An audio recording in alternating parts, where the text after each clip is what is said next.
Just before the break, we introduced the subject of land expropriation without compensation, and my guests have got interesting views on what to do with the land. Miriam Altman and Thabi Leoka are with me here. There's land. What are we going to do? So expropriate without compensation. Is that the way to go?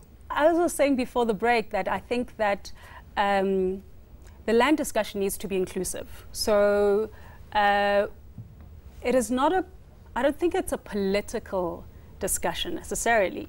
I think that it includes banks. I think banks are R500 billion exposed to land through loans, insurance companies, lawyers, communities. So I think that we should open it up and formulate a policy after having discussions with various stakeholders. And I'm not seeing that being done. From your point of view, Miriam, how should the land question be approached?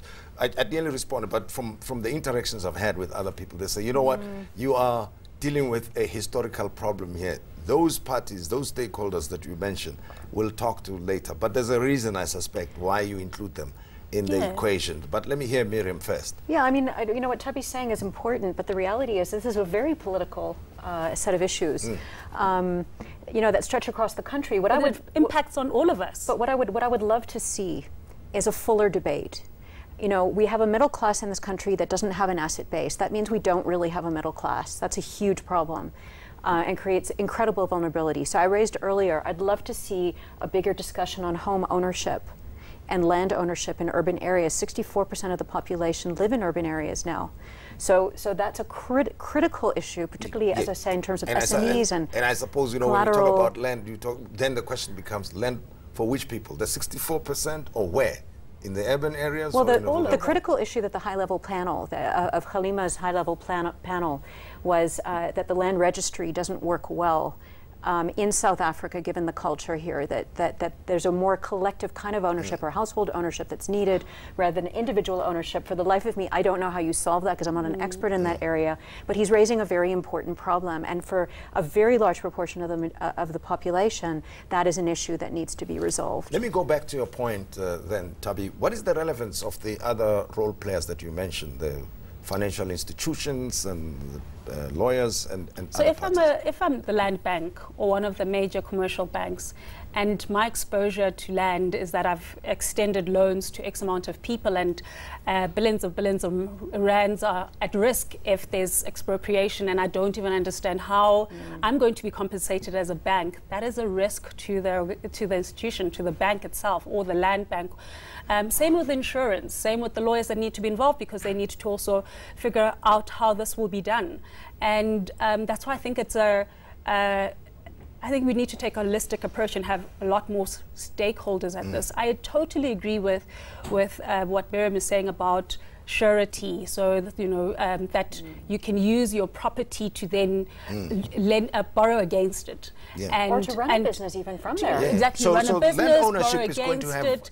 And how it's managed is going to have an impact on how the financial system works ultimately. Absolutely. Absolutely. I think that's the point. And we're not having this discussion as a nation as well. And I also think that financial institutions are against the wall and not stepping up to the discussion because it impacts them as well. And of course, access to the same capital, it's going to be limited if it's done badly. That's where we're going. Now, South Africa prides itself of being part of so many multilateral organizations, but then the unions and people who share their perspectives say many a times these are job-destroying agreements that they enter into.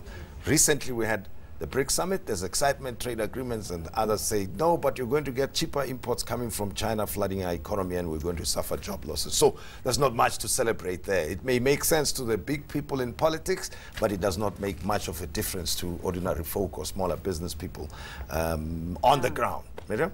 Yeah, we have a problem in this country. We tend to be very inward-looking. It may be because of the legacy, because we were a closed economy, but we're very parochial in this country, and it really holds us back. Let's just take the China story, where I'm actually doing a lot of work on this set of issues. We have a problem that the U.S. is clearly locking in, right, and that's going to affect us. Our exports to China, we mainly sell iron ore. That has a very bad impact on us because the price loops around. China is actively promoting imports now. In fact, one of the big events on the Chinese calendar in November is going to be an import expo. For their perspective is that is one of the biggest events on their calendar. We have not been doing what we need to do to be creating access to Chinese markets.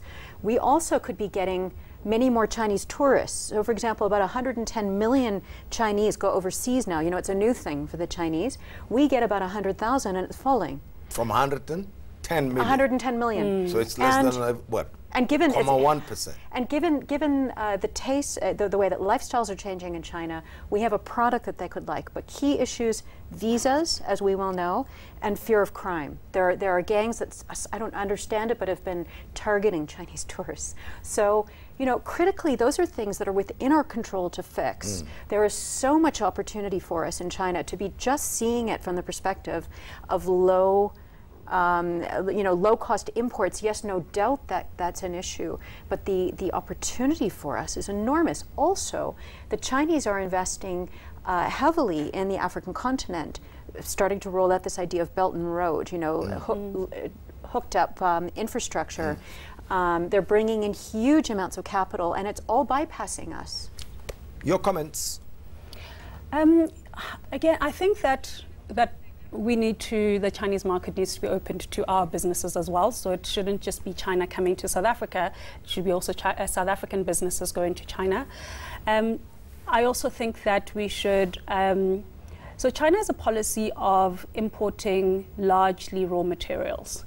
And so then I think that we should, if we are exporting iron ore and importing it back in iron rods, it doesn't make sense to me. Why don't we make our iron rods here and export it to China? And so I just think that we need to have a more balanced relationship with China. I want to take Miriam's point that there's not enough aggressive marketing then to China, especially with the tourism part of things. You know, so it's what so-called low-hanging fruit, really, and would benefit so many people in the value chain of tourism. One point I'm raising now, which was discussed extensively at the BRICS Summit, is that of the fourth industrial revolution.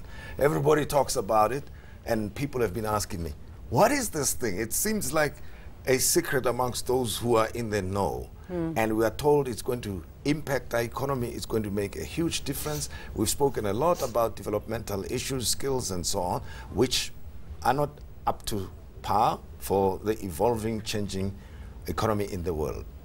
Fourth industrial revolution, will it help South Africa get out of the current situation? Brief comments. You know, the most obvious thing that we need to do to prepare for this fourth industrial revolution is to make sure that we have an e-savvy population. One of the things I learned in China is you have a very digitally enabled population. And therefore they're ready for this future. We don't know what the jobs of the future are actually going to be. But what I can tell you is that if we don't solve this reading problem, education issue, and also digital readiness of the youth, we definitely will not be accessing the fourth industrial revolution as an opportunity.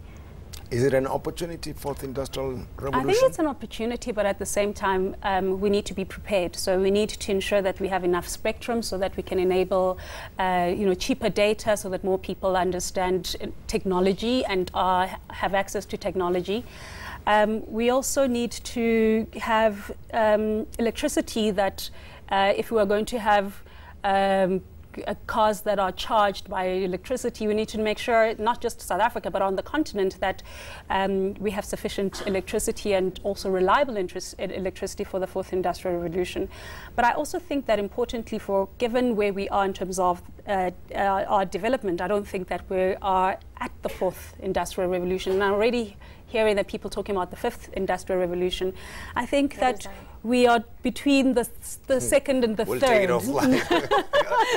I'm scared we haven't even been to the fourth one. Taking trips to Mars. But as a continent, I think that we are on the second and third, and we're not quite ready for the fourth. And I think that before adopting something that is not ours and has been imposed on us, I think we also need to create our own industrial revolution. And I think there's a lot which of... Which adopts a few other things, like there's of a lot the of fourth catching up as well that has to happen in order to facilitate the... Without being disruptive to our development. Sure. As you mentioned, the electric cars and so if you cannot embrace them when you don't have sufficient electricity to make sure that they are part of the transport mix and people will be wanting to buy a whole number of things. Ladies, I thank you very much for your time. Miriam, thank you. Thank you. And Thabi, thank you. It's a pleasure. I appreciate that you got us to think about these things, and I know that there are many opinions out there on what we need to do with the country's economy and our development. Optimistic? Yeah. Yes? No? Yeah. Yeah. Thabi? Cautiously optimistic. And that's how they call it. And this is how we come to the end of the show. And thank you very much for having been with us on the program. Miriam Altman and Thabi Leoka were my guests on the Mudise Network. I'm inviting you to join us again next Saturday at 6 p.m. From us, good night to you.